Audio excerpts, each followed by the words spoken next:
those combinations you've got are so well thought out. I really like the fact, they're quite often longer combinations, aren't they? But like you say, you've set shots up. So some shots you're expecting to actually pay dividends. Other ones are sort of setups. And some are like, well, if this worked, then this won't. And if this part of the combination worked, then this bit's probably gone defunct. And it's very well thought out. Yeah, but as well, when people think like, because again, one of the comments that I get is that's too long, that'll never work in a real fight, which obviously they're not, I don't think they've read the post of what it's all about. They've just looked at the video. But say I've done like a 12 hit combination. I'm never going to land 12 hits on someone unless they're really stupid. But obviously the idea is to get used to throwing in volumes. If I throw 12 in a fight, I'll probably throw 4 or 5, like it's just kind of working on that aspect. But then if you watch how the combination is thrown, it's not 12 straight strikes. It's a 3, it's a 2, it's a 4. So there's small combinations added into one.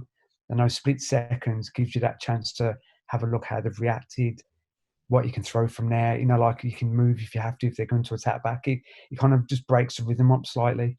Yeah. And obviously the same again, where if you kind of go 1, 2, stop, 1, 2, 3, it throws them off at the same time as well, defending. It's interesting because there's a way that I like to work on the pads. It kind of sounds similar to the way you structure things there. Almost, I refer to it as like chunking, where there are sort of set combination pieces, but then there's this, what I refer to as like an observation period, where you are seeing what is the effect of what you've just done. And then almost like the next chunk happens based on whatever's happened, however they've reacted, however they've moved, what the distance become. But if you've drilled these things so they become automatic, you start, like we spoke about earlier, you start to flow, don't you, in between different things. So it's almost like, well, I didn't get through that whole sequence. There's an interruption here, but I've immediately just rebounded off because my brain's picked up my visual cues. This has happened. Yeah. This one's on. And you kind of go into it without even thinking.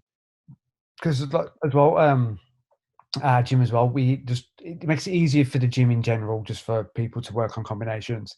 But we have combinations by numbers. So each number might have 3 or 4 shots tied to that number. Obviously, one, it makes it easy for everyone knows how to hold the pads because they know what to do, rather than trying to figure out a combination. But also for the competing side of things, it makes it easier because your brain, I think, can only take, I think it's 3 or 4 bits of information at one time to process.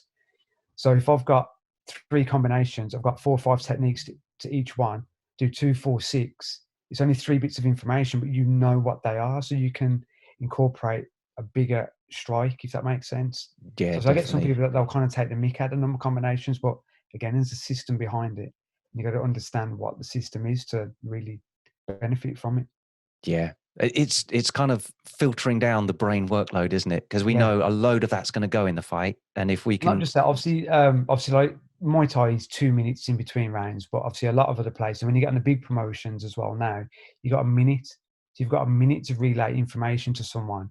And if you start going, when he comes in, go jab, cross, step off, step to, it's just too much. You've just got to do 2, 3, step here, 4. Like it's just very, very quick. And obviously they can process that very easily while they're getting the water, while they're getting the breath back.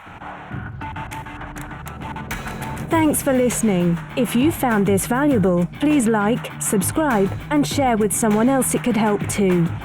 Please give the podcast a review or comment below. We'd love to hear from you. As always, you can visit Heatrick.com for more Muay Thai performance podcasts, videos, articles, and guides. Catch you next time.